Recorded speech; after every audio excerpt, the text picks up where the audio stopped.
Amen. Sa pong mapagpalang araw sa ating lahat. Ngayon po ay nasa ikalawang pagsamba na po tayo. At ngayon po ay live pa rin po tayo, live streaming pa rin po.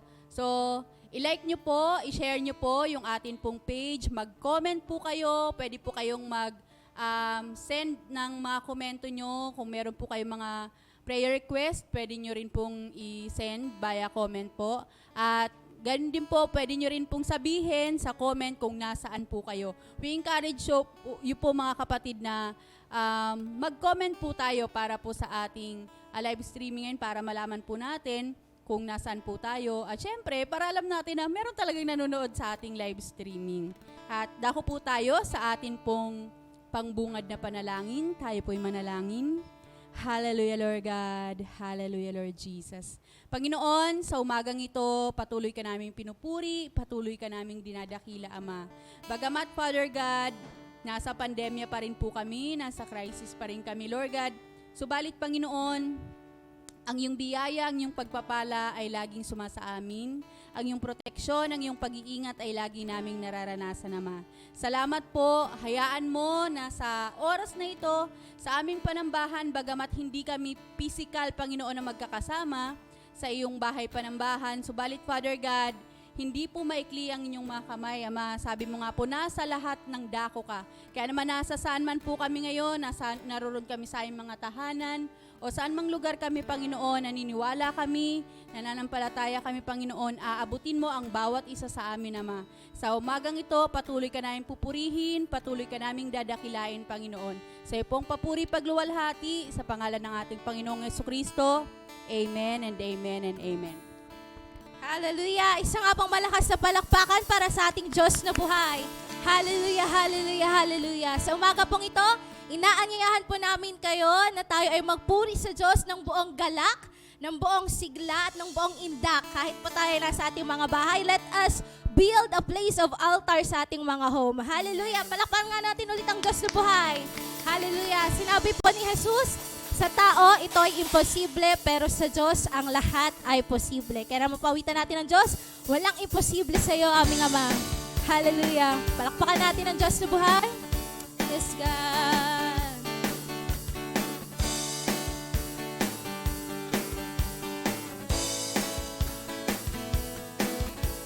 Walang imposible sa ating Diyos. Kayang-kaya niyang gawin lahat. Kahit na sa tingin mo kahirap ng buhay, walang imposible sa ating Diyos. Minsan pa, walang imposible sa iyo, Panginoon. Walang imposible sa ating Diyos. Kayang-kaya mong gawin ang lahat. Kayang-kaya niyang gawin lahat. Kahit mahirap ang buhay, kahit na sa tingin mo kahirap ng buhay, walang imposible sa ating Diyos. Kayang-kaya niya, kayang-kaya ni Jesus na ikaw ay pagpalain. Higit pa sa iyong inaasam, higit pa sa iyong hinihiling, ibibigay ng Diyos, pagkat pangako niya'y totoo. Sobra-sobrang pagpapala'y tanggapin na. Minsan pa, walang imposible sa iyo, O Diyos. Walang imposible sa ating Diyos. Kayang-kaya niyang gawin lahat. Kahit na sa tingin mo kahirap ng buhay, walang imposible sa ating Diyos. Kayang-kaya ni Jesus na ikaw ay pagpalain. Higit pa sa iyong inaasam, higit pa sa iyong hinihiling, ibibigay ng Diyos, pagkat pangako niya'y totoo. Sobra-sobrang pagpapala'y tanggapin na.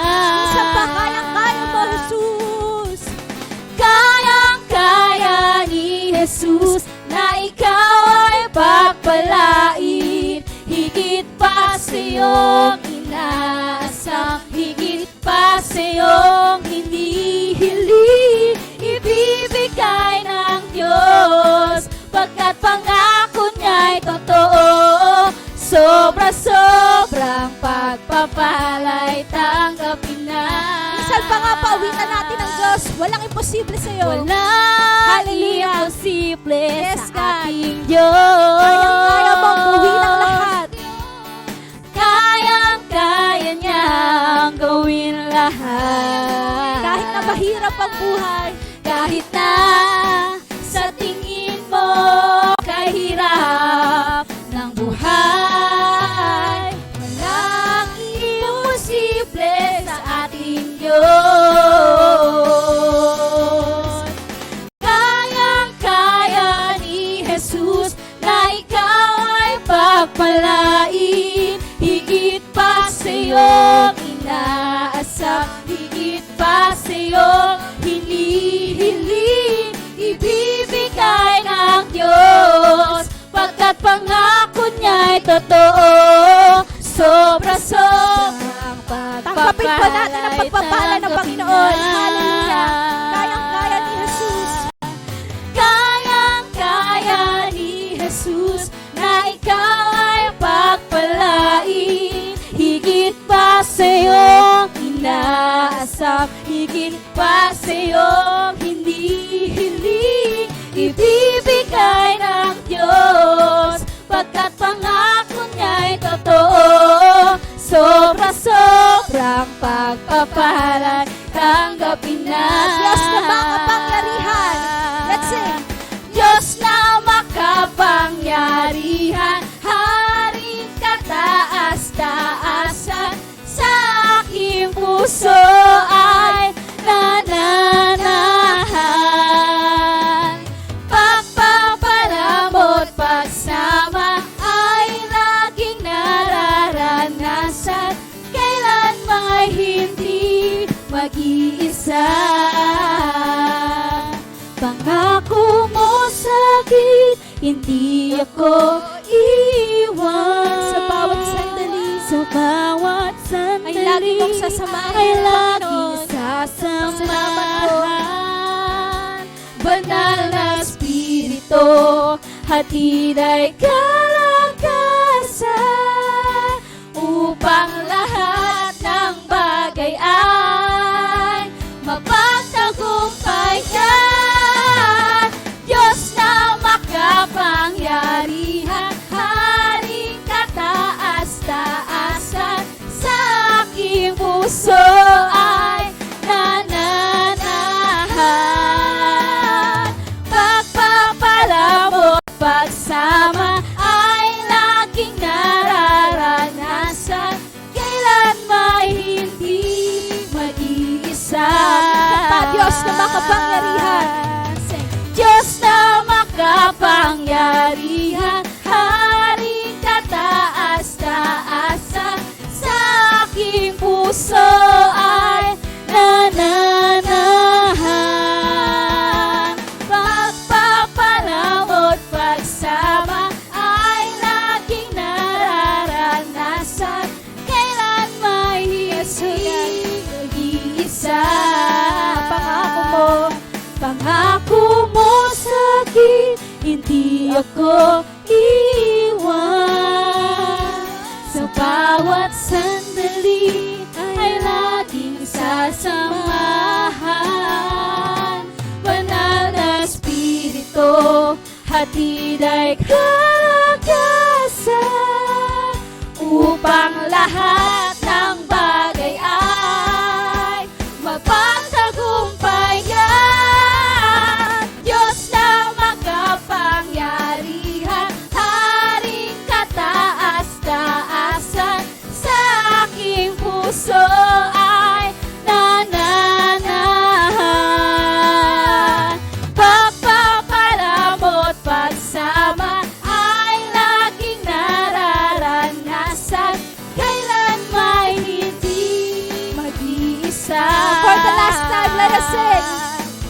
Sing! Diyos na makapangyarihan, Haring kataas-taasan, sa aking puso ay nananahan. Pagpapalamot pagsama ay laging nararanasan. Kailan may hindi, kailan may hindi, kailan may hindi mag-iisa.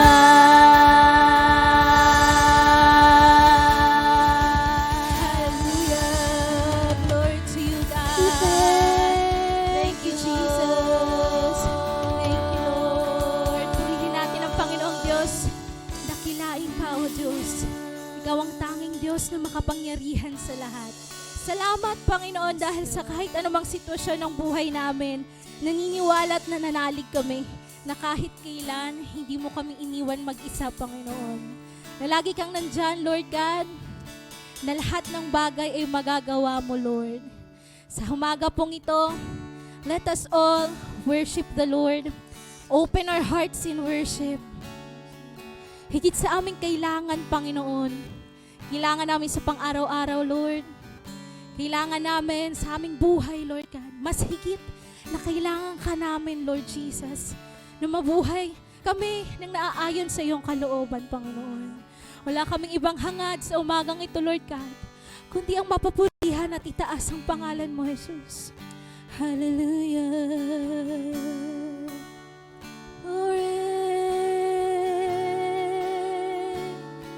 We worship you, God, His glory.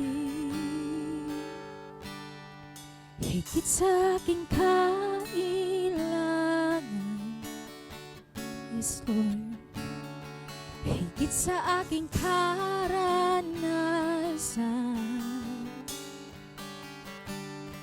higit sa aking isipin, ay kaya mong gawin. Higit sa aking kalakasan, hallelujah, ni minsan ay hindi nagulat. Thank you, Jesus. Higit sa aming isipin, ay kaya mong gawin. Bawat araw namin, Panginoon, ay hawak mo, Jesus. Bawat araw ko ay hawak mo. Di mangangamba sa piling mo. Narasing walang mahirap sa'yo. Walang mahirap sa'yo. Walang mahirap sa'yo. Ikaw ang Panginoon na makapangyarihan. Walang mahirap sa'yo. Isang pa po mula sa ating mga puso, Lord. Higit sa aming mga pangangailangan, Panginoon. Higit sa aking kailangan.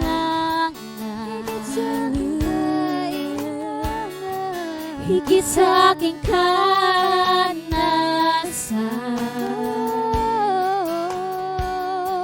higit sa aking isipin, ay kaya mong gawin. Higit sa aming kalakasan, higit sa aming kalakasan. Ni minsan, Panginoon, hindi ka nagkulang. Ni minsan ay hindi nakulang. Higit sa aming isipin, ay kaya mong gawin. Bawat araw ko ay hawak mo. Di mangangamba sa piling mo.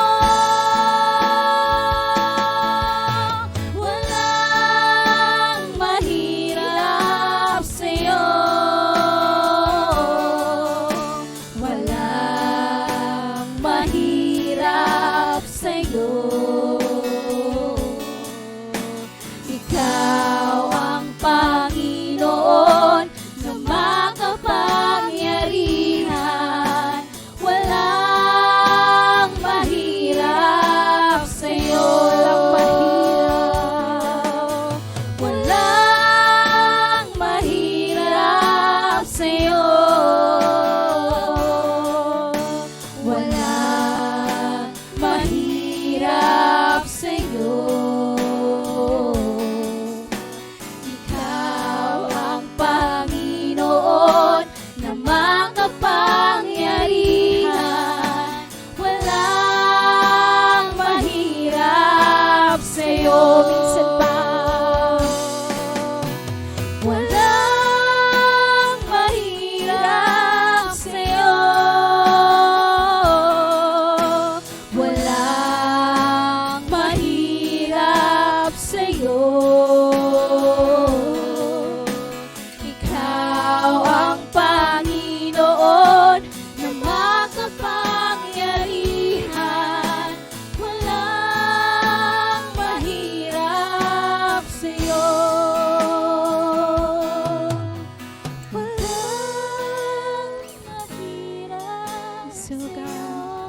Walang mahirap sa'yo, Panginoon. Walang mahirap sa'yo. Ikaw ang Panginoon na makapangyarihan. Walang mahirap sa'yo.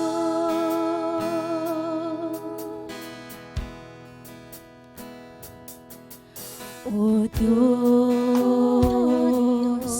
Ikaw ang tunay na dakila sa mundo. Ikaw ang haring nagmahal ng tulad ko. Ginawa mong lahat, pag-ibig mo ay tapat at wagas. O Diyos, wala nang papantay sa kabutihan mo.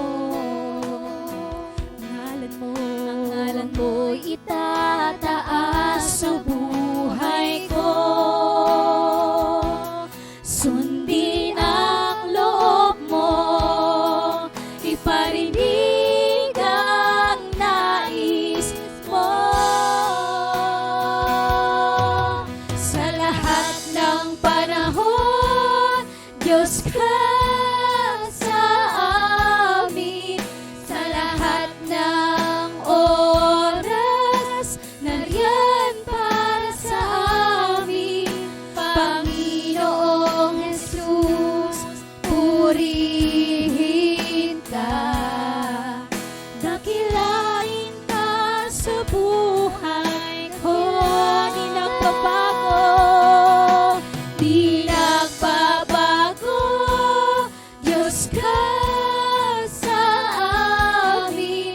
Tanging sandigan, nariyan para sa amin. Panginoong Jesus, maghari ka, Panginoon. Magliwanag ka sa buhay ko. Amin naman.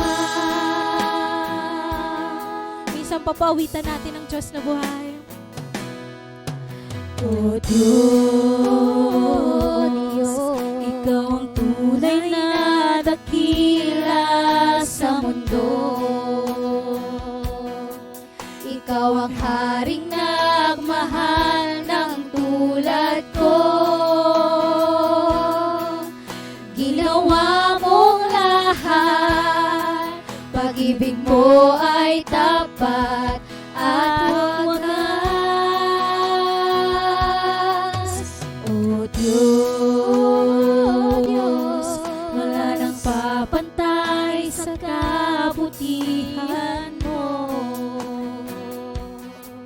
Ang ngalan mo'y itataas sa buhay ko.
Panginoon, sa umagang ito, sa iyo namin iniaalay, Lord, ang aming lahat ng papuri at pagsamba, ang aming pasasalamat sa tanging pangalan ni Jesus. Ang lahat ay magsabi na, Amen and Amen. Hello po, isang mapagpalang araw po sa ating lahat. So, ako po si Akila. Kilala niyo na ako. Hindi ko alam kung nababasa niyo na nakita niyo na sa FB yung post ko, pero nahingan ako ng pagkakataon na magbahagi sa araw na ito ng pagsamba bilang pagpapakita ng paghahayag ng pagsalamat sa ating Panginoon. So, ngayon po sa pangyayari sa buhay ko, isang bagay na labis kong pinagpapasalamat sa aming dalawa ni Gerson sa buhay namin ay yun, hindi namin inaasahan na ngayon pala pagkakaloob ni Lord, yung matagalan naming prayer, yung mabuntis ako. Kasi po medyo matindi rin po yung pinagdaanan ko before to. Akala ko nga hindi na din mangyayari sa akin.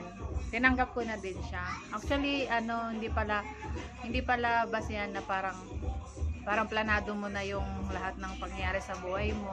Parang iisipin mo, ito na yung mga timetable na gusto mo.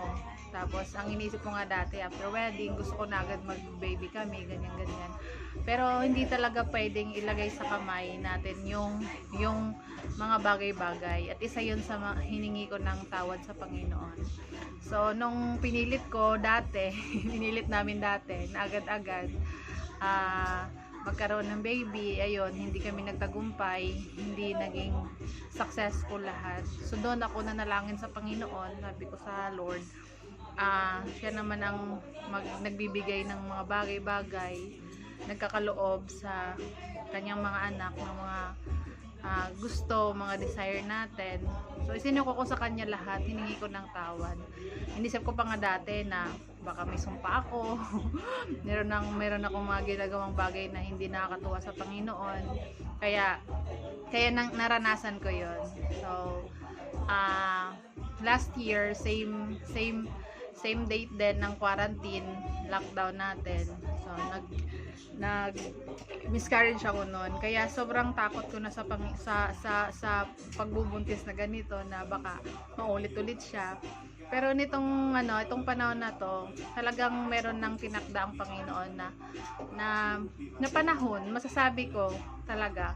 Kasi parang lahat ng bagay, sabi kong nagkakalakip-lakip. Para bang, Lord, salamat. Kasi yung BP ko na dating mataas, ngayon normal siya, tapos sabay na nag-positive ako ng pregnancy ko. So parang hindi ko naman pinalano yun, hindi ko sinadya.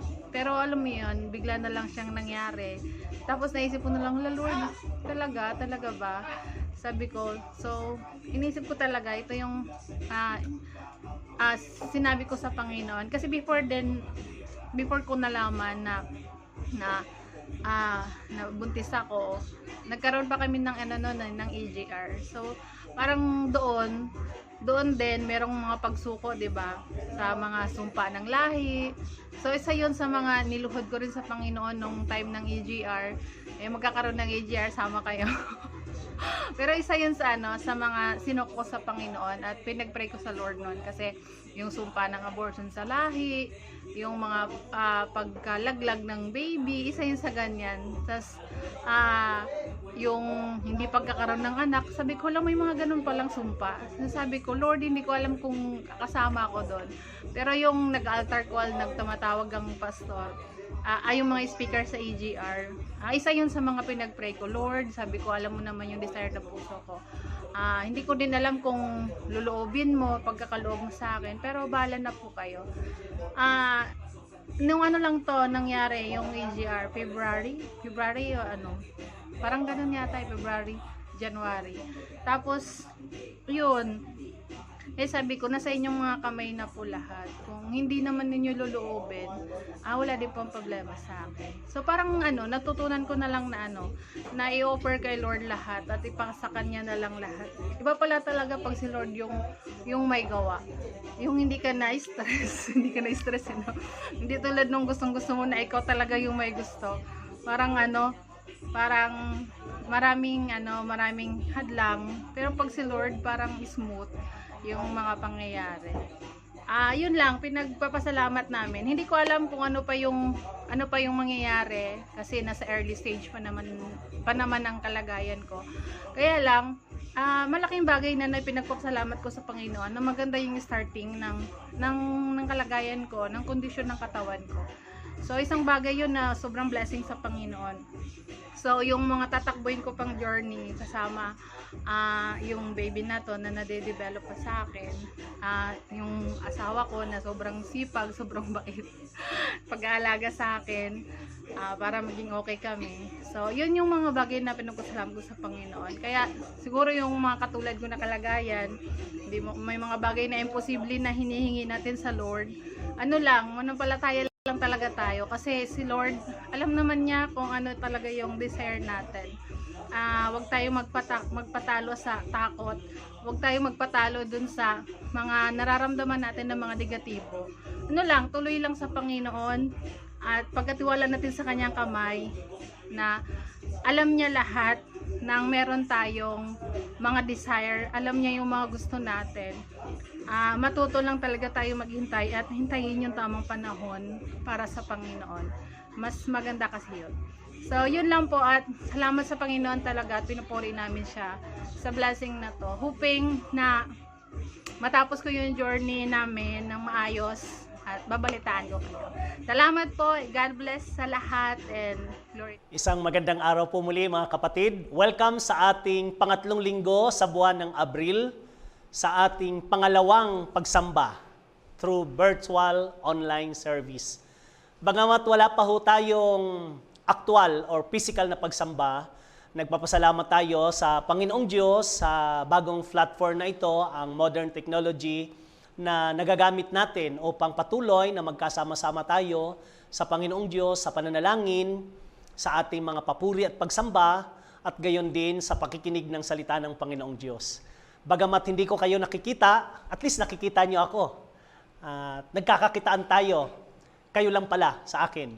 At nais kong pasalamatan ng Panginoong Diyos kahit kayo ay nasa inyong mga bahay, ay may pagkakataon tayo na magkasama-sama. Ngayong araw po ay ating pong pag-uusapan ang the distinction of believers during pandemic. Ang kaibahan ng mananampalataya sa panahon ng pandemya. Meron bang kaibahan ang mga kumikilala sa Diyos sa panahon ng pandemya? Anong distinction natin during pandemic as believers? Since pandemic, everything decreased. Alam niyo po ba dahil sa COVID-19, marami ang bumagsak na negosyo, bumagsak ang ating ekonomiya. Ito lang pong 2 linggong nagdaan na nag-declare ang ating gobyerno ng ECQ, ay ang sabi po ng NEDA sa report, mayroon pong 180 billion pesos ang lugi ng negosyo. At hindi lamang po yung malalaking negosyo, lalo na yung mga maliliit. At lalo na po ang mga kababayan nating may hirap na kung hindi ka kahig, hindi tutuka. Iba ay maraming kahig, minsan lang ang tuka. At salamat sa Panginoong Diyos dahil mayroong ayuda ang gobyerno. Pero saan makakarating yung 2,000 o 4,000 sa loob ng 2 linggo? At ayon po sa mga eksperto, kung ito'y magpapatuloy, malaki ang magiging pinsala nito sa ekonomiya ng bansa. Lahat po nagdi-decrease.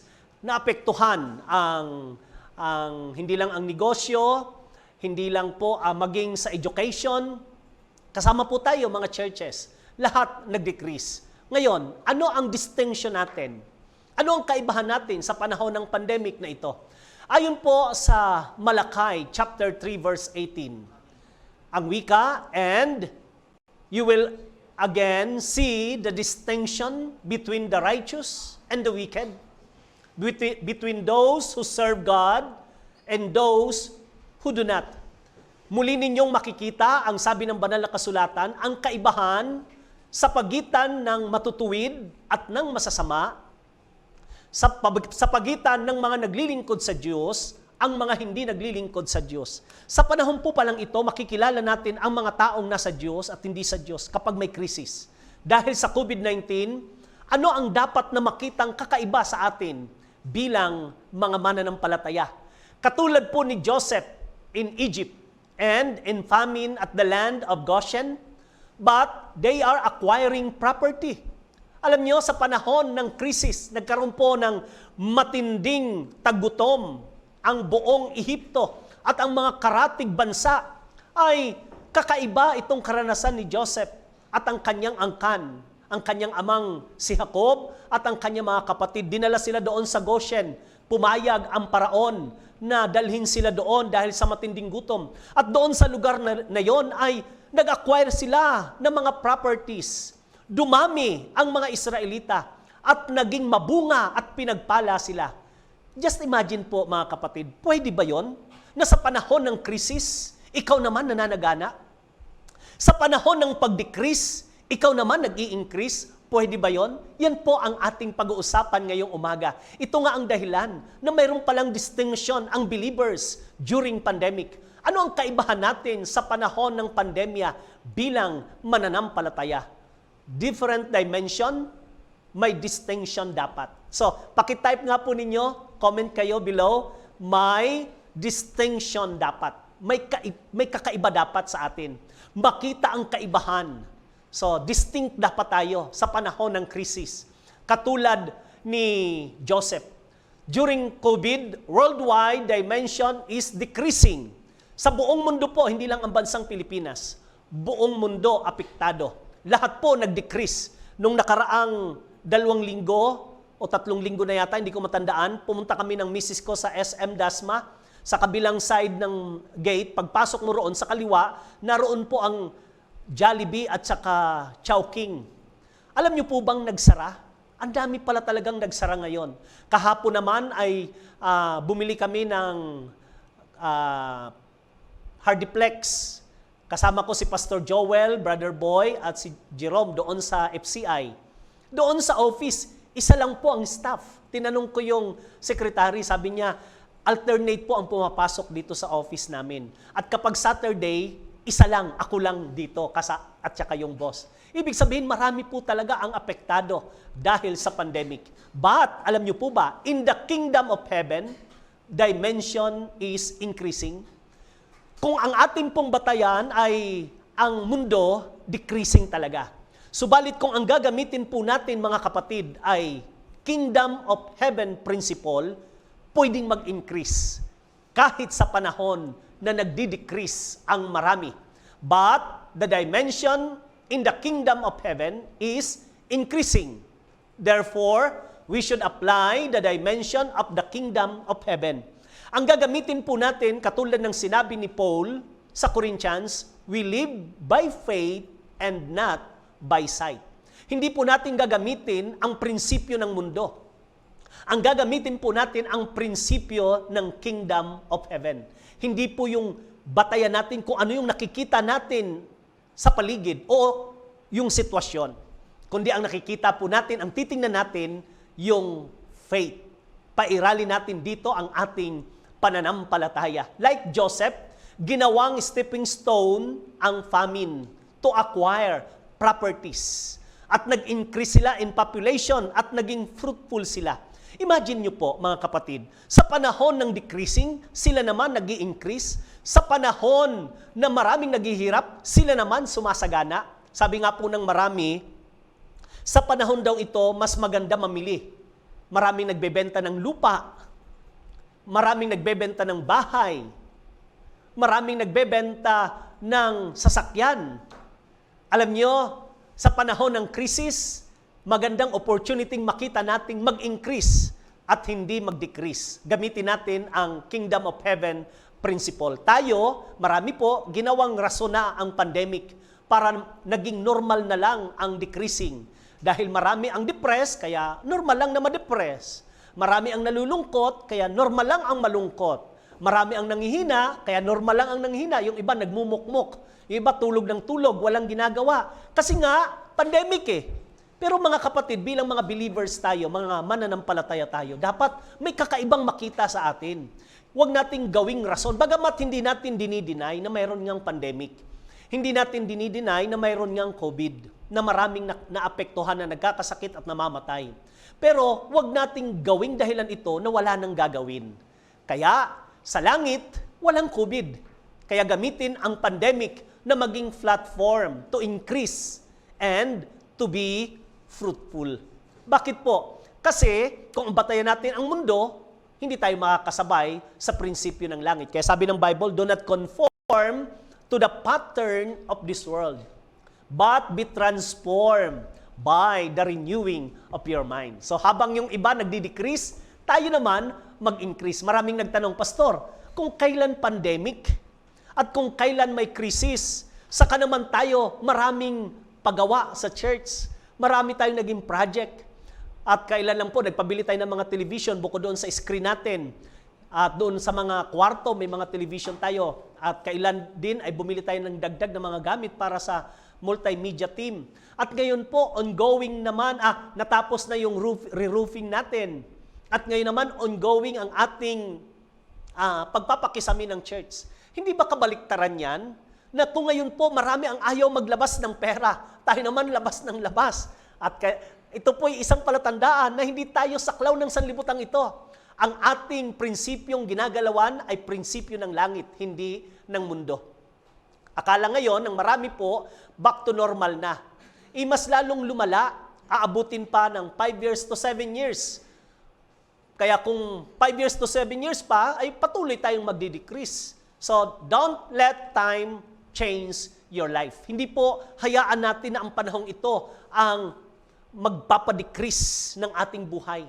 Kasi kung susundan natin, wag nawang mangyari ang sabi ng mga experts na 5 to 7 years pa ang magiging bunga nitong pandemic na ito. Kaawaan tayo ng Diyos, tulungan tayo ng Diyos na wag mangyari. Mabago na. Kung hindi man, mag-survive tayo sa ganitong sitwasyon. Kaya hayaan po natin ang katotohanan na tatanggapin natin ngayong umaga ang magbago sa buhay natin. Let the truth change your life. Ngayon, why we embrace the worldwide dimension na decreasing? Bakit po maraming tao niyayakap itong pag-decrease, yung pagbagsak dahil sa pandemic na ito? Meron pong mga ilang dahilan. Una, because lack of knowledge. Paki-comment nga po dyan sa inyong gadget below, paki-type nyo lack of knowledge. Ano po ang dahilan? Bakit marami po ang nagdi-decrease? Isa ay lack of knowledge. Alam niyo po ba, Satan is a prince of darkness? Meaning, he is the ruler of darkness. Pag sinabi pong darkness, mga kapatid, darkness talks about ignorance. Pag sinabi pong ignorance, walang knowledge. Kaya kung si Satan ang ruler, prince of darkness, ibig sabihin ng darkness, it has to do with knowledge. Talks about ignorance. Ibig sabihin, sa Bible po, ang ignorance, mangmang. Sa ibang salita, hangal. Nasa Bible po yan. Sa ibang salita, baliw. O yung common na salita natin sa panahong ito ay tatanga-tanga. Yan po pala ang magiging dahilan kapag tayo ay nasa ilalim ng lack of knowledge. Ibig sabihin, nasa ilalim tayo ng kadiliman. At sino ang nagahari sa kadiliman? Walang iba si Satan. Satan will rule over in your life if you are ignorant on a certain thing. Bakit po? Kasi siya ang hari at prinsipe ng kadiliman. At yung kadiliman na yon, ibig sabihin nun, ignorance o lack of knowledge. Kung tatanga-tanga tayo, Satan will control you. Kaya po, maraming tao hindi alam, kontrolado ni Satanas kasi lack of knowledge. Kung walang kaalaman, walang karunungan, ibig sabihin mangmang, hangal o tatanga-tanga tayo, jackpot si Satan sa atin. Ibig sabihin yan, mga kapatid, because Satan's strength is everything that you don't know. Lakas pala ni Satanas yun kapag lack of knowledge tayo. Kaya huwag tayong maging hangal, huwag tayong maging mangmang kasi kalakasan po ni Satanas yung katangahan. People perish for lack of knowledge. Sa ibang version, may people perish for lack of wisdom. May people perish for lack of vision. Hosea chapter 4, verse 6. Ibig sabihin, kapag walang makitang enlightenment, walang makitang liwanag, walang wisdom and knowledge, ang tao'y napapahamak. Satan will give you the power to influence your life if you lack knowledge. So, ini-impluwensyahan ng demonyo, ng masama, ang mga tao para wag magkaroon ng pagnanais na maging marunong o maalam sa buhay na ito. He will rule over you. Kaya, mga kapatid, ang COVID ngayon, nangangain ng mga tatanga-tangang tao. At dapat hindi tayo ganon dahil tayo'y mga believers. The kingdom of heaven dimension teaches us to increase despite of the pandemic. Alam nyo ba, kung titingnan natin, ang sukatan po ng pag-increase ay ang prinsipyo ng salita ng Diyos. Tinuturuan tayo sa pandemic na ito na mag-increase. Kung kailan nagdi-decrease ang marami. Alam nyo ba, ang mga negosyante, kung kailan may krisis, yan ang kanilang opportunity para kumita ng pera. Tayo naman, karaniwang mga tao, kung kailan may krisis, ang nakikita problema. Sa mga negosyante, yung utak negosyante, kung kailan may krisis, diyan nakikita nila may opportunity kumita. So mga kapatid, gusto kong baguhin ang kaisipan natin. Hindi natin maitatanggi ang krisis. Totoong may pandemic tayo. Pero wag tayong pasasakal, wag tayong pakukontrol kasi yun ang gusto ni Satanas. Gusto kong makita natin na mula dito sa pandemic na ito, mayroong pwedeng gawin ang Diyos na maganda. Katulad ni Joseph, sa panahon ng matinding tagutom, nag-i-increase sila, naging fruitful sila, nag-acquire sila ng properties. So ito'y isang magandang kakaiba sa atin bilang mananampalataya. Ngayon, Jesus is the light of the world. Paki-type nga po, paki-comment, Jesus is the light. Kung mabilis kayong magbasa, Jesus is the light of the world. Sabi ng John chapter 8 verse 12, sabi ni Jesus, I am the light of the world.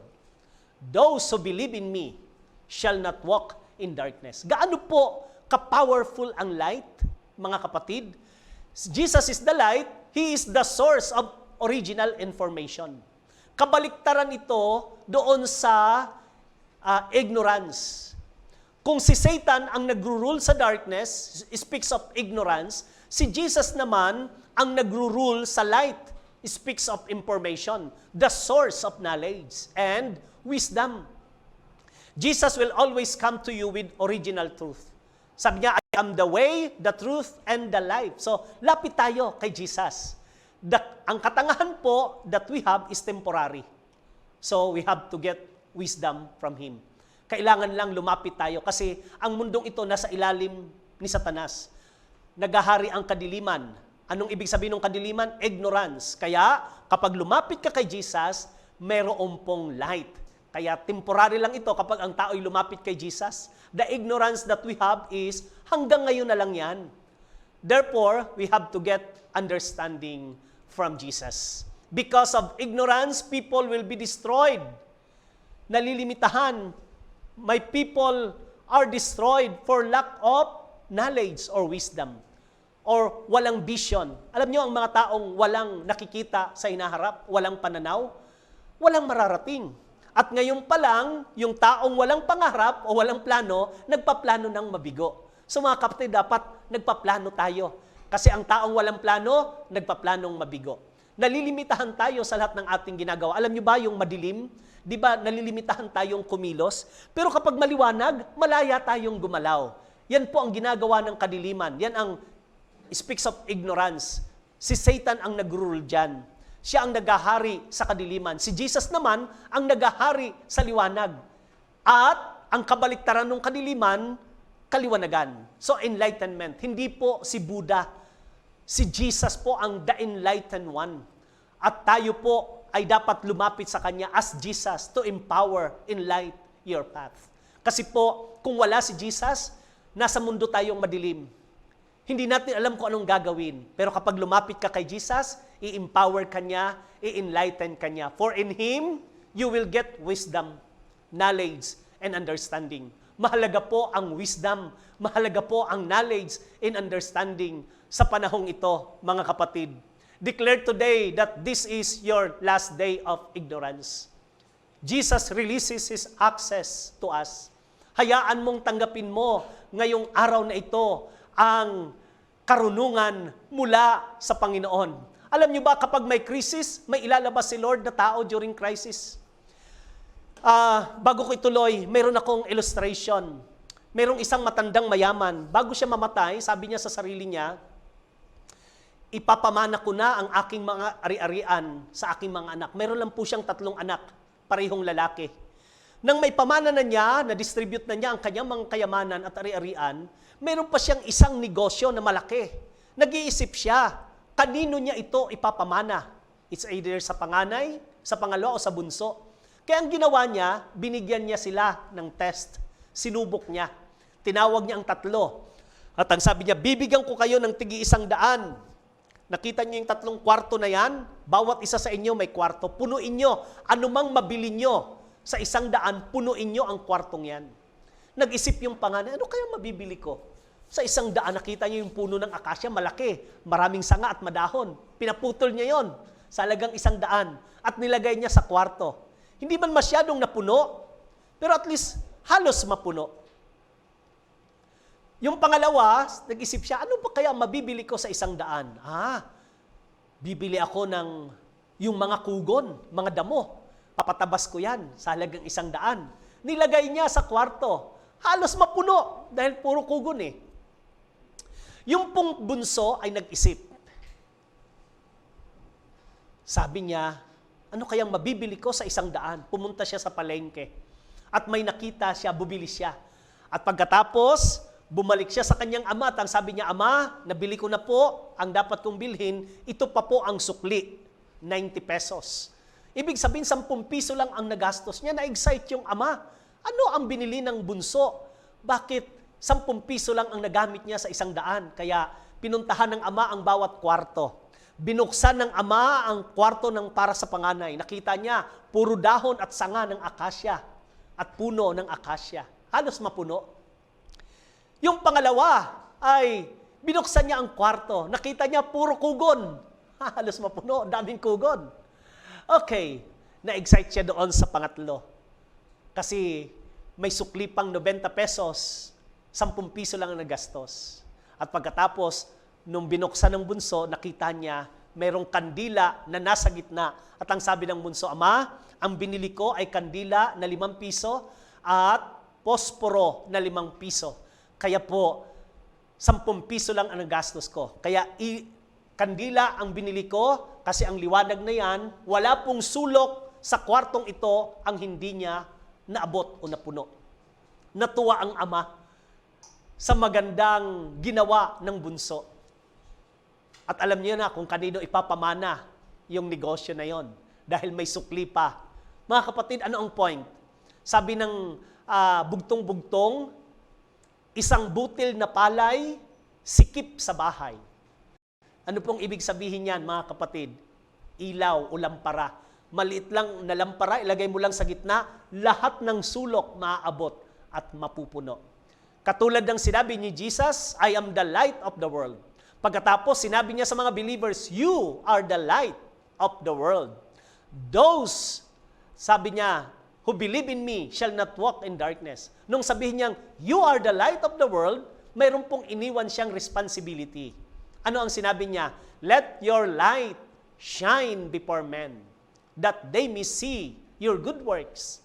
Then they will glorify your Father which is in heaven. So mga kapatid, enlightenment, yung liwanag, speaks of wisdom, speaks of understanding, speaks of knowledge. Kaya, Jesus is the light. Alam niyo ba, mahalaga na maunawaan natin every time na may crisis, si Lord ay naglalabas ng mga tao during crisis. Halimbawa po si Moises. Si Moises itinayo ng Diyos during crisis sa Egypt.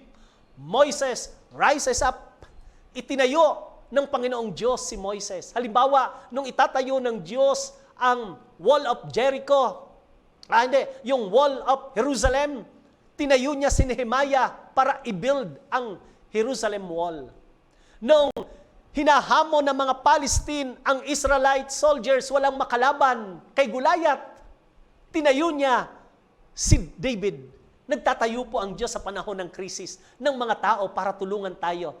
Joseph rises up, Jeremiah rises up, ay lalo na po, let Jesus be the distinction na mag-rise up sa buhay natin because He is the light of the world. Mga kapatid,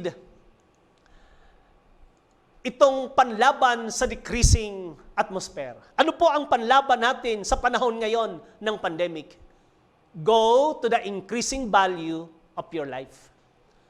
Tingnan mo, ano ba ang mag-i-increase ng value sa buhay ko? Hindi yung nagdi-decrease ng halaga mo. Kasi mahalaga ka kay Lord. Puntahan mo yung mga taong pwedeng makatulong sa iyo, katulad ng mga taong dadalhin sa iyo para tulungan kang dagdagan ang value mo. Katulad ni Joseph, itinayo siya sa panahon ng krisis sa Ehipto. May mga taong itatayo sa iyo si Lord para tumulong sa iyo na dagdagan ang value mo. Use COVID crisis as the platform to increase. Gamitin natin ang krisis na ito para mag-increase. Crisis is God's stepping stone to release our purpose. Pagka tayo'y nasa krisis, tanungin natin si Lord, hindi para masama ang loob o galit tayo. Sabihin mo, Lord, ano ang nais mo? Bakit mo pinahintulot na maranasan ko ito? Lord, ano ang purpose mo sa pagsubok na ito? Maunawaan ko. Ano po ang nais mong matutunan ko sa problemang ito? Kasi po kapag wala tayong natututunan sa mga pagsubok o problemang nararanasan natin, alam nyo ba mga kapatid, uulit lang din yon. Paulit-ulit lang. Wala tayong natututunan. Kaya kapag wala kang tinapos sa iyong gawain, pagbalik mo, hindi pa rin tapos yon.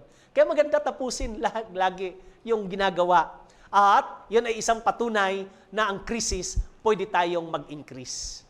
Kaya, number 1, we need to increase in knowledge, wisdom, and understanding. Pakitype nga po below, knowledge and wisdom, increase.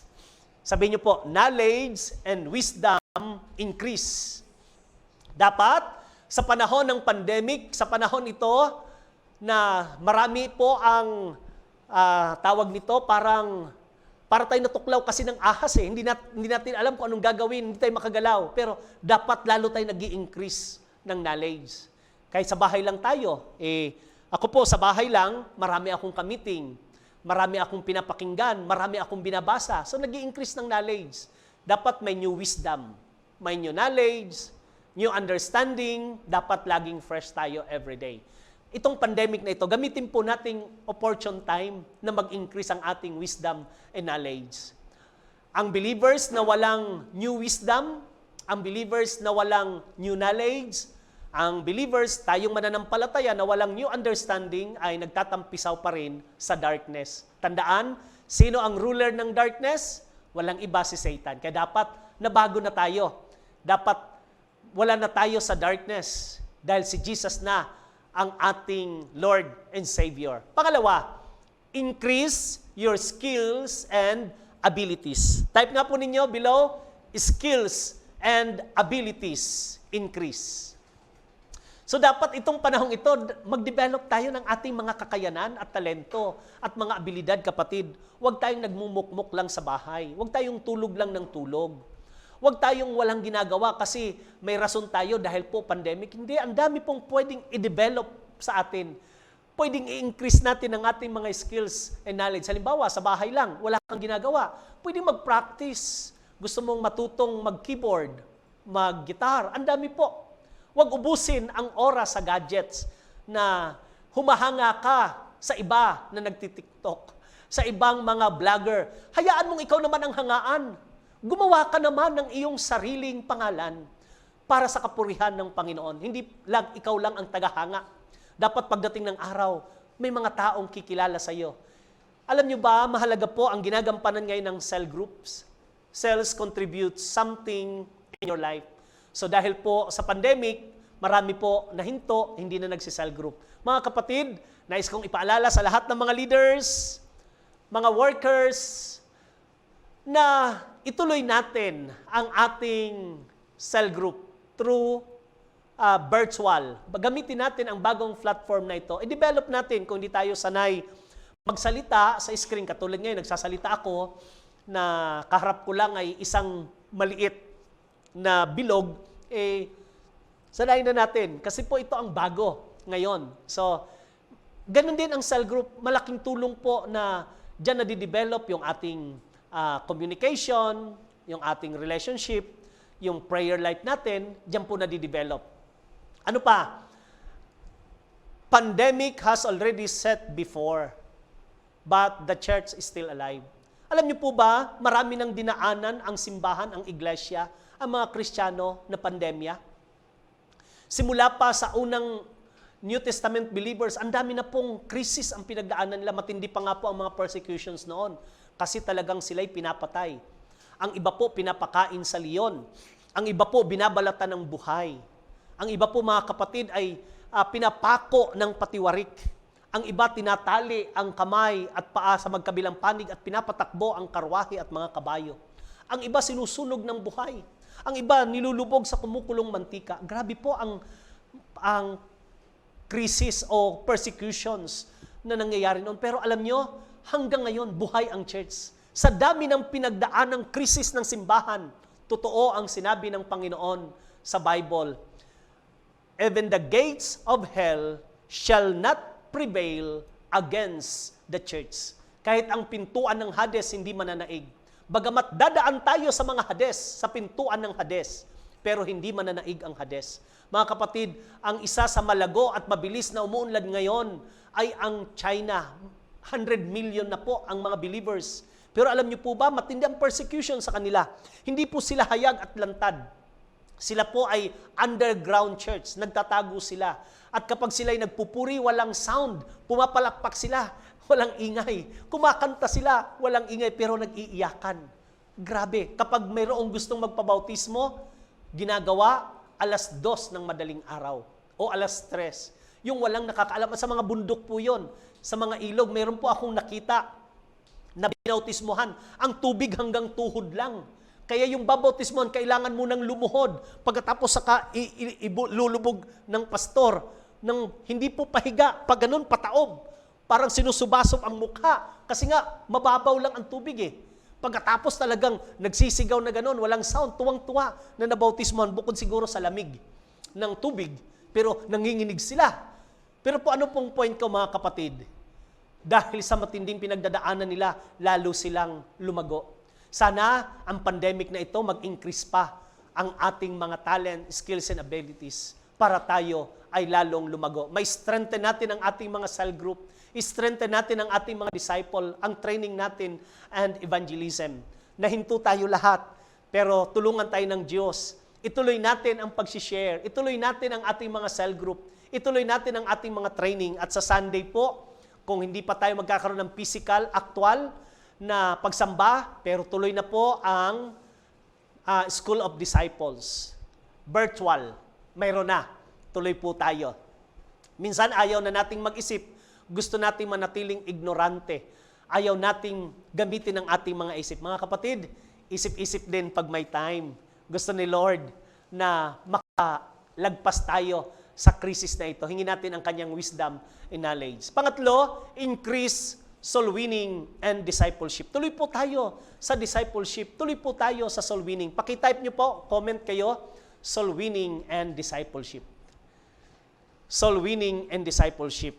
Gamitin po natin. Alam nyo po ba, sa panahong ito, mas maraming mga tao na lumalapit sa Diyos? Bagamat marami na rin po mga tao, lalo na mga Kristiyano, lumayo na sa Diyos. Pero dapat po magpatuloy tayo. Ang multiplication natin, yun ang ating expertise. Tuloy natin, hindi tayo mag-decrease, dapat mag-increase tayo. Gamitin natin ang bagong platform na ito. Katulad ngayon, nanonood kayo. Inform nyo ang inyong mga cell group. Pagkatapos mag-comment kayo, connect nyo sila within the week. Makapag-share tayo sa kanila, makapag-pray tayo kasama nila.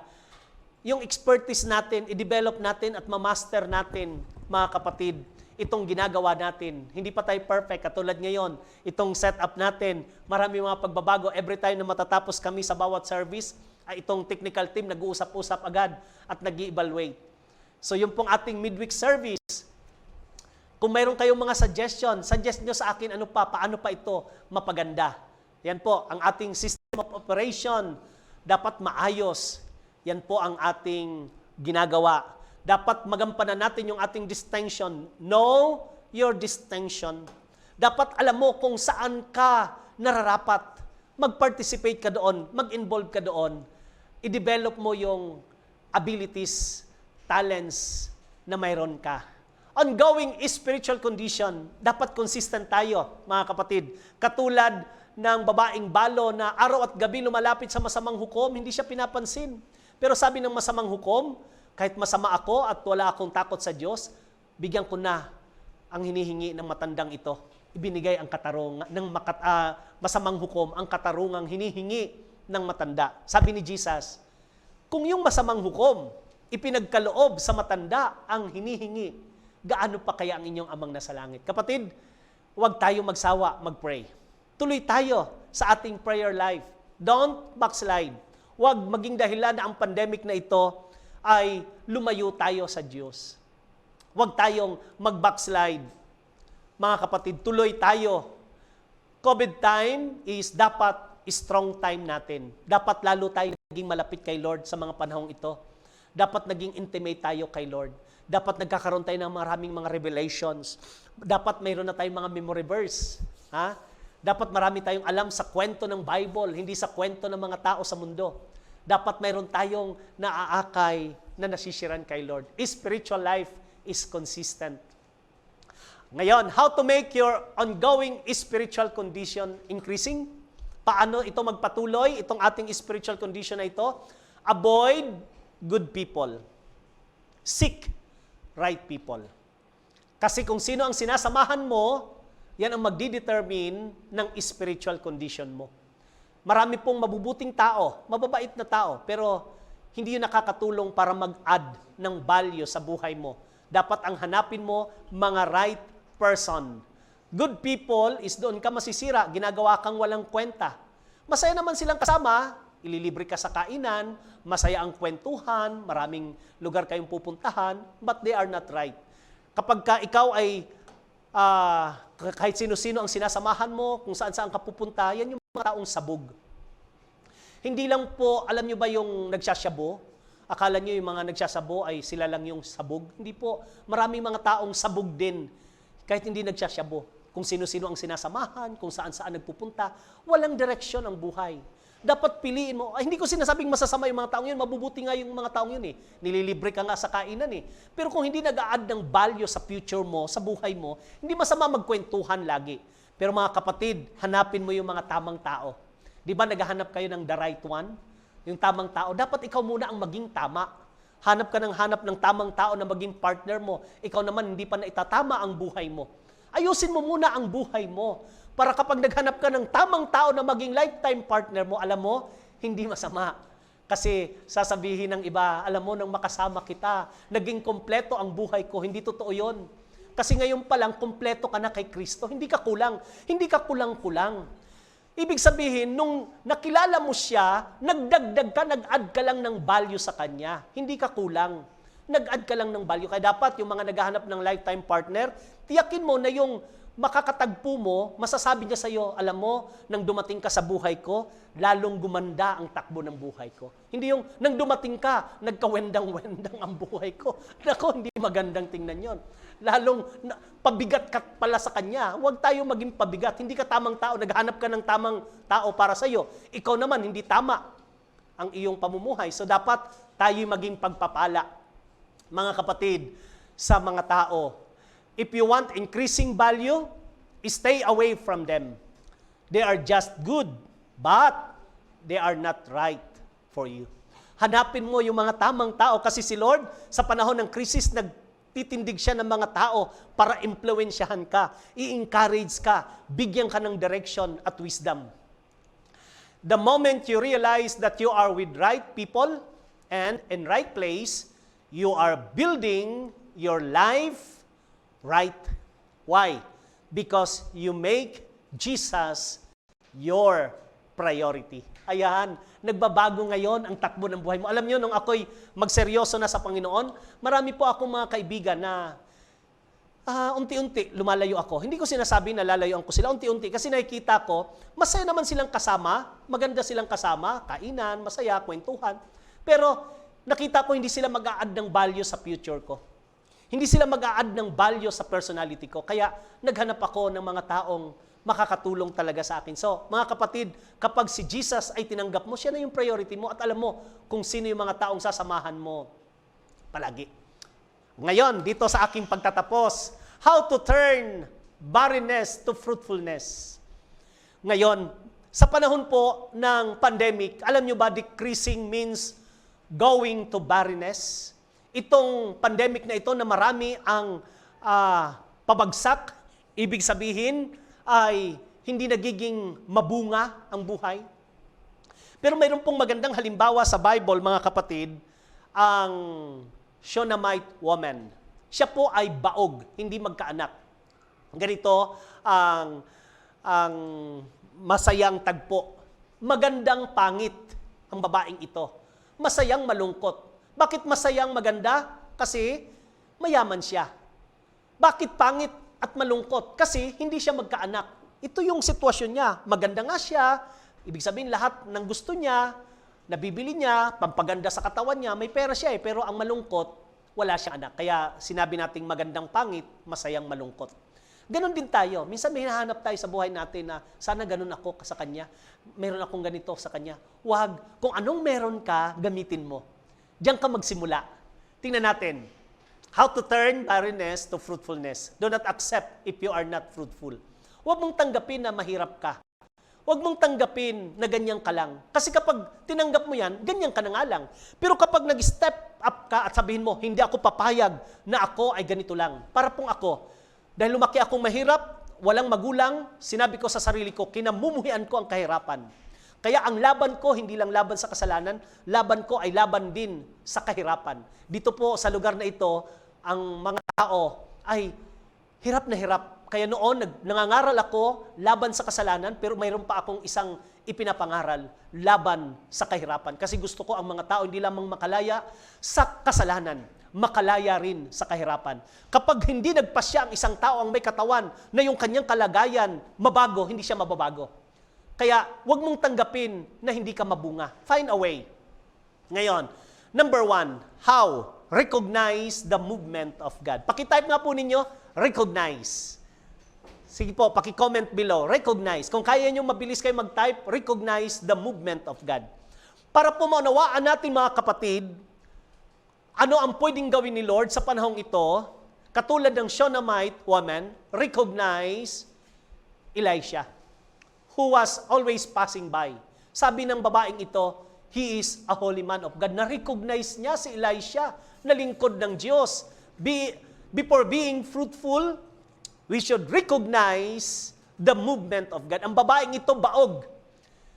Pero nagkaanak siya sa huli. Bakit? Ni-recognize niya ang galaw ng Diyos. Mga kapatid, ngayong pandemic, mag-pray tayo, Lord, ano po ang galaw mo sa panahong ito?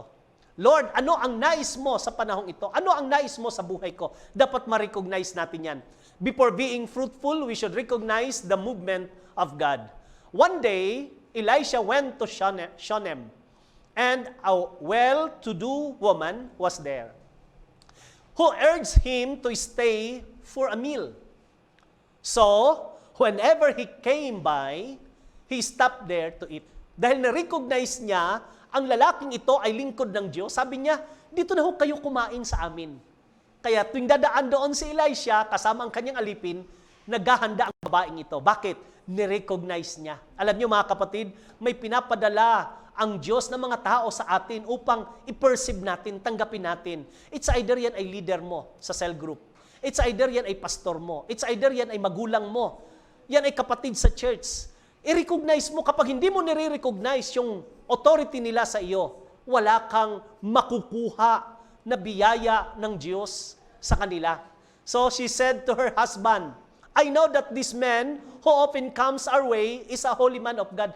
Laging dumadaan doon si Elisha, nakikita siya ng mga tao, pero walang nakarecognize. Maging yung kanyang mister, Hindi na-recognize. Kaya ang sabi ng babaeng ito sa kanyang asawa, alam mo, itong lalaking dumadaan dito lagi sa atin na pinapakain ko, lingkod siya ng Diyos. Mga kapatid, sana matulad natin ang babaeng ito na recognize niya ang lingkod ng Diyos, ang man of God. Maraming nakakakita kay Elisha pero hindi napansin yung kilos ng Diyos. Pangalawa, work in partnership with God. Type nga po ninyo, partnership. Kung gusto nyong mas mahaba, work in partnership with God. Ano po ang ginawa ng babaeng ito? Work that revelation by partnering with God. Nakita niya yung revelation na ito'y lingkod ng Diyos. Nag-work out siya doon. After the Shunammite woman recognized that Elisha is a holy man of God, she started an act of service. Ano po yung act of service niya? She offered a meal. Pinapakain niya. Nakipag-partner siya doon sa lingkod ng Diyos and build him a room. In 2 Kings chapter 4 verse 10, let's make a small room on the roof and put in it a bed and a table, a chair and a lamp for him. Then he can stay there whenever he comes to us. So dito po ipinapakita, mga kapatid, na nirecognize niya ang lingkod ng Diyos, hindi lang niya pinapakain, sabi niya, gawa natin ng tulugan. Bigyan natin siya ng kwarto. Nagsimula siya sa maliit na service, pinapakain niya, pero ngayon, nag-level up siya. Pinapagawaan na niya ng kwarto. Mga kapatid, kapag nag-create tayo ng room for God, espasyo sa buhay natin sa Diyos, inihanda na natin ang ating buhay para sa himalang gagawin ng Diyos. Through partnership, initiate small acts of service to a great service. Yung maliit, pwedeng lumaki. At doon, naghihimala si Lord. In partnering, magsimula tayo sa maliit. Pero kailangan mag-next level ang acts of service natin. Walang masama sa simula, nag-feeding program tayo.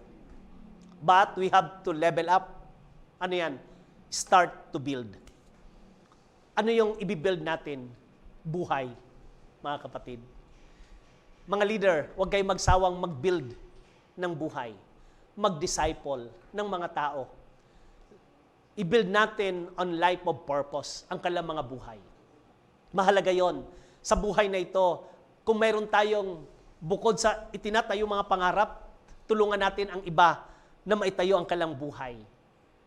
Yan ang magandang principle na pwede nating iwan, legacy sa mga tao.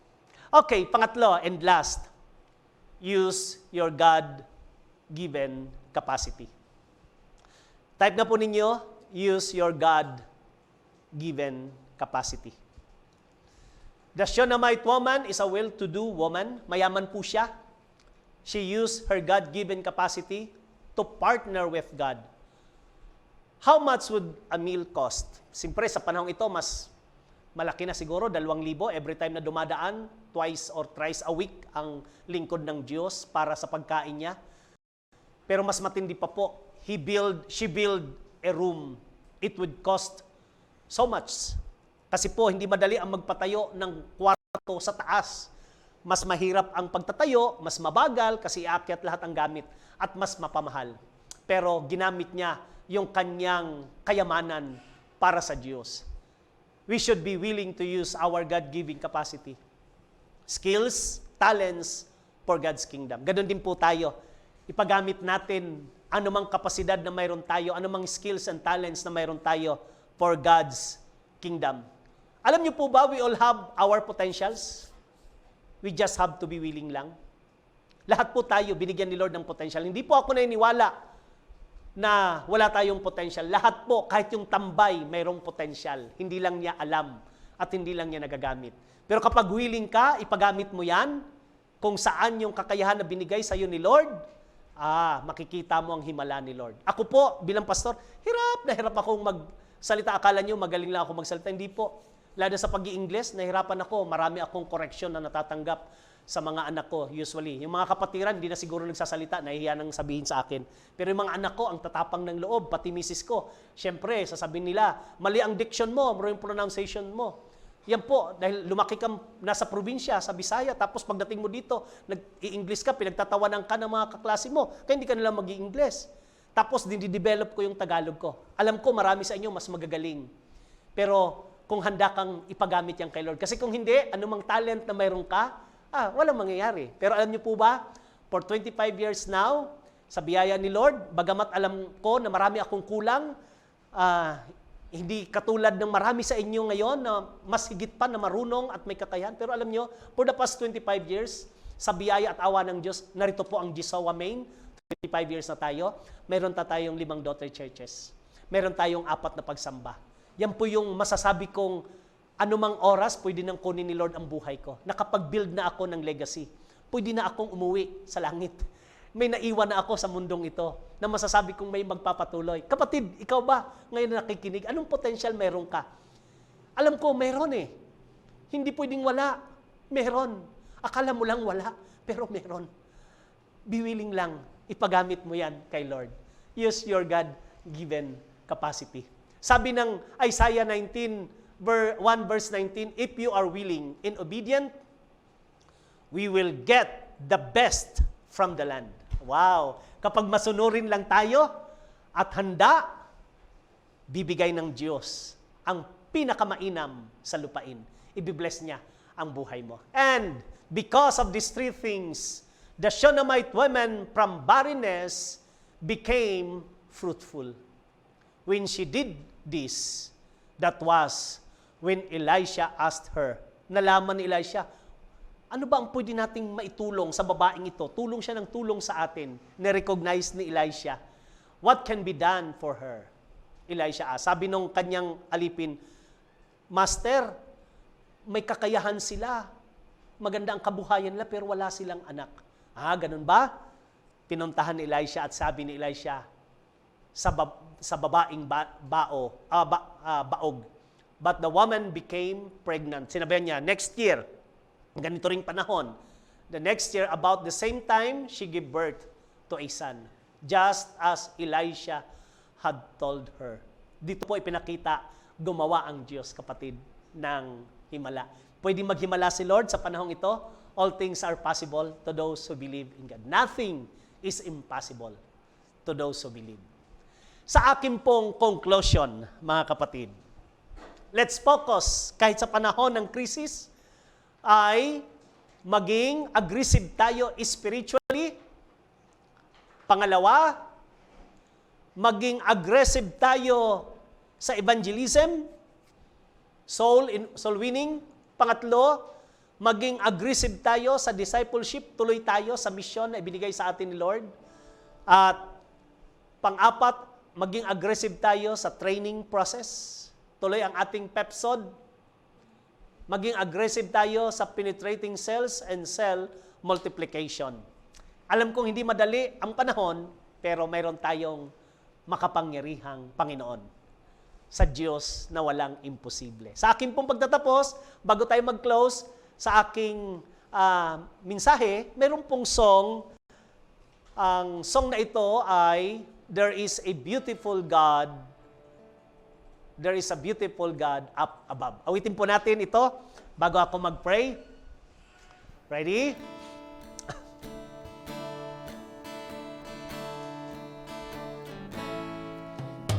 Beautiful God up above. Amen. There is a gracious God filled with love. He cheers me Up when I'm alone, He never leaves me on my own. He encouraged me to stand and move alone. There is a merciful God up above. There is a loving God who cares for me.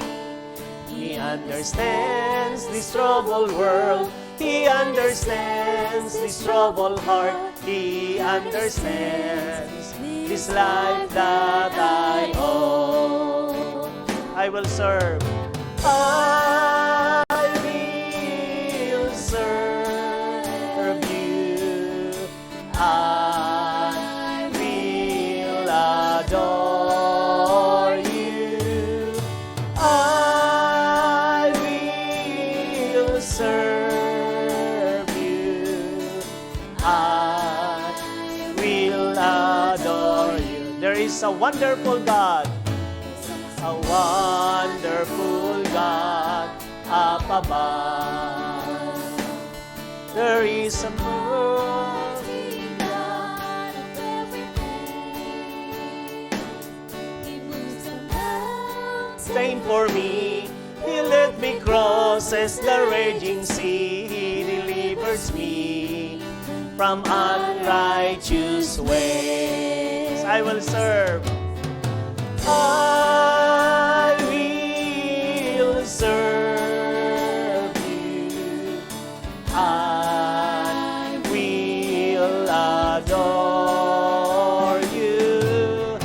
I will serve you. I will adore you. Manalangin tayo mga kapatid. Lord, salamat po sa araw na ito, sa panibagong kapahayagan mo. Nagagamitin namin ang pandemic na ito hindi para magmukmok, Panginoon, malugmok, madepress, kundi bigyan mo kami ng wisdom, knowledge, and understanding. Ano ang aming matututunan mula dito para maging fruitful kami at mag-increase, hindi mag-decrease. Ang gagamitin naming principle, hindi ang worldly principle, kundi ang kingdom of heaven principle. Ibibless mo kami sa lahat ng aming mga gagawin at isipin at mga paplanuhin. Ganon din sa aming mga kabuhayan, sa aming pamilya. At lahat po ng aming mga activities sa church, i-bless mo po. Ito po ang aking panalangin sa pangalan ng Panginoon Kristo. Amen. Amen. Amen.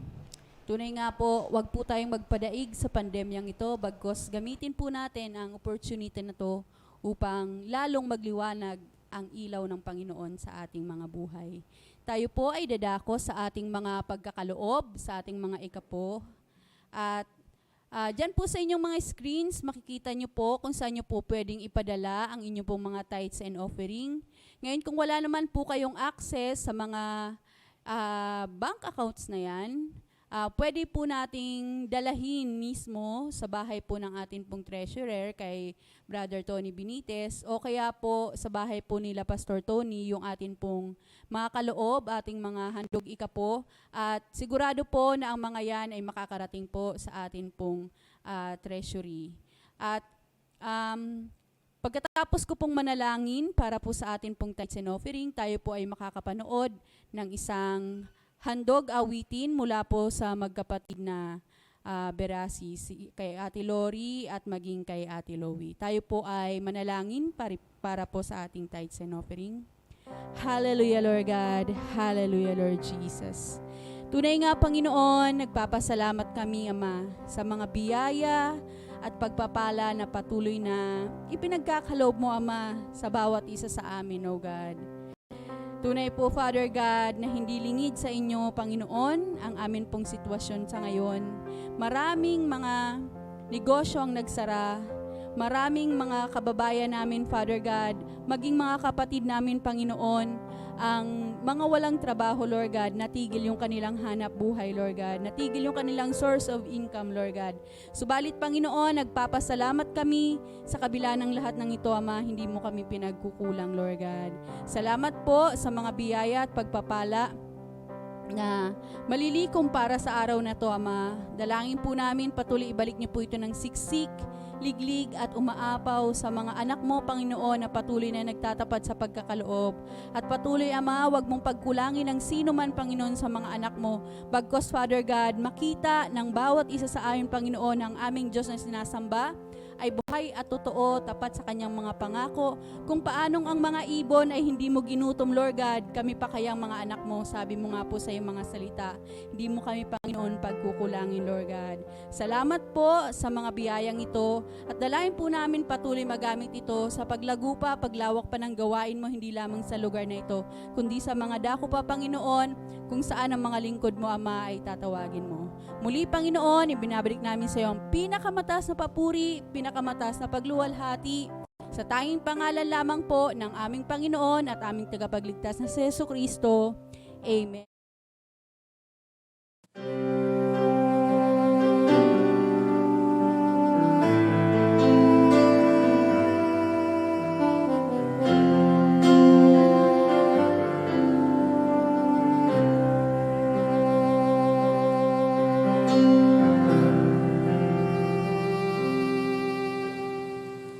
Sa buhay ko, ikaw ang bukas. Sa lahat ng suliranin ko, ikaw ang siyang lunas. Sa puso ko, ikaw ang nais. Pag-ibig mo, O Diyos, hukay tamis. Sa buhay ko, ikaw ang bukas.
Ate Lori, sa iyong awitin.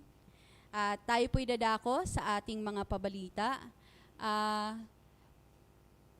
Wala po tayong mga pisikal na pagtitipon sa ngayon dahil nga po sa pandemya at alam na alam naman po natin yan. Kaya meron po tayong mga online.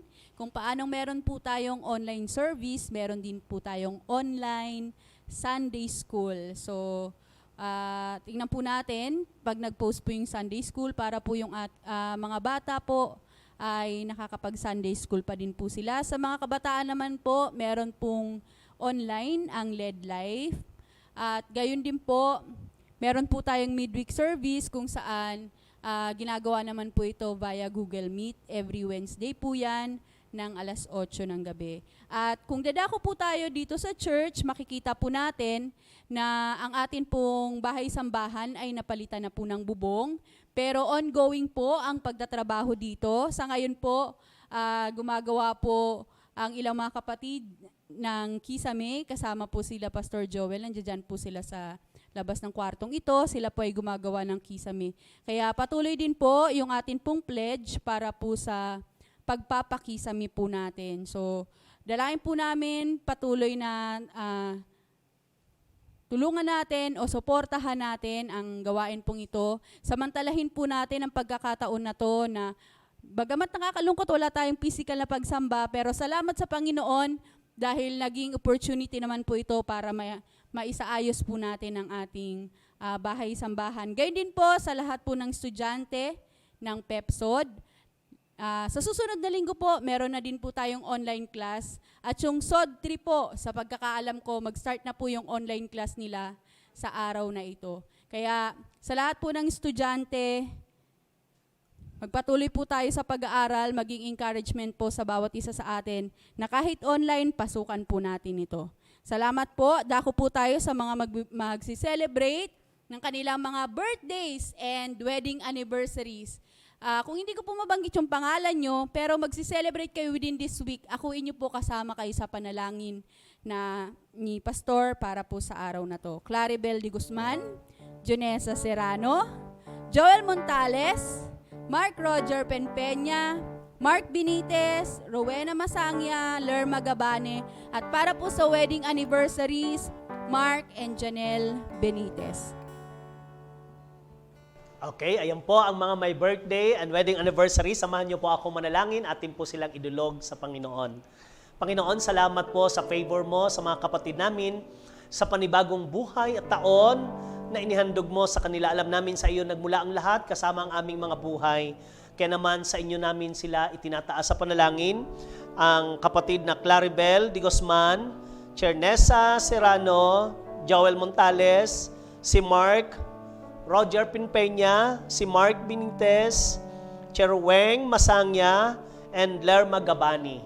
Ama, inhandog namin sila sa inyo. Alam niyo po ang desire ng kalang puso at kalang mga panalangin at ang kalang mga pangarap. Higit sa lahat, Lord, ang plano mong pinakamaganda mangyari sa buhay nila. At ang marami pang taon ng kaarawan ay tanggapin nila na puno ng iyong biyaya at pagpapala. Ganon din po ang wedding anniversary ni Mark at ni Janelle Benitez. Ang marami pang taon sa kanilang pagsasama, kasama ng kalang anak na si Sed, at ang buong pamilya, ang kalang mga plano, ang kalang mga pagpupunyagi, pagpalain niyo po. Bless mo ang couple na ito, maging blessing sila sa marami ring mga couple. Salamat po, handog namin sila sa inyo sa pangalan ng Panginoong Hesukristo. Amen. Amen. Sa ating pong pagtatapos, awitin natin uli, There is a Wonderful God up above.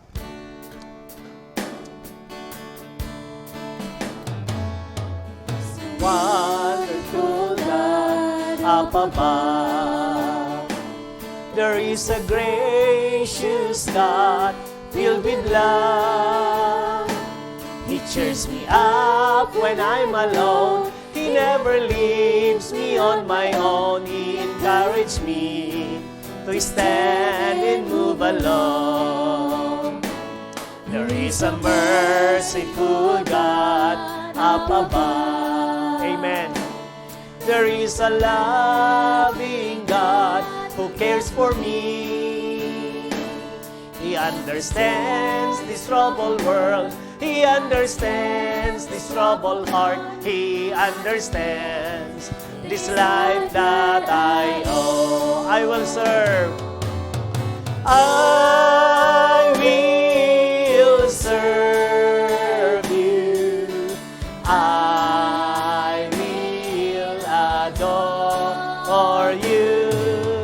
I will serve you. I will adore you. There is a wonderful God. There is a wonderful God up above. Amen. There is Almighty God. Everything. Amen. He moves the mountain for me. He let me cross the raging sea. He delivers me from unrighteous ways. I will serve you. I will adore you. I will serve you. I will adore you. Taas po natin ang ating mga kamay. Tayo po ay dumulog sa Panginoon sa panalangin. Atin pong ihandog sa Kanya ang ating mga buhay kasama ng ating mga pamilya. Tanggapin natin ang biyaya at pagpapala ng ating Diyos Ama, mga pagpapalang physical, material, emotional, psychological, relational, financial, at lalo't higit spiritual sa bawat isa. Sa pangalan ng Ama, ng Anak, at ng Espiritu Santo, sa pangalan ng ating Panginoon Jesucristo, ating tagapagligtas. Lahat ng anak ng Diyos, magsabi ng, God bless you po. Pagpalain tayo ng Panginoon. There is a beautiful God. There is a beautiful God up above. There is a gracious God filled with love. He cheers me up when I'm alone. He never leaves me on my own. He encourages me to stand and move along. There is a merciful God. There is a merciful God up above. There is a loving God who cares for me. He understands this troubled world. He understands this troubled heart. He understands that I own. God bless you.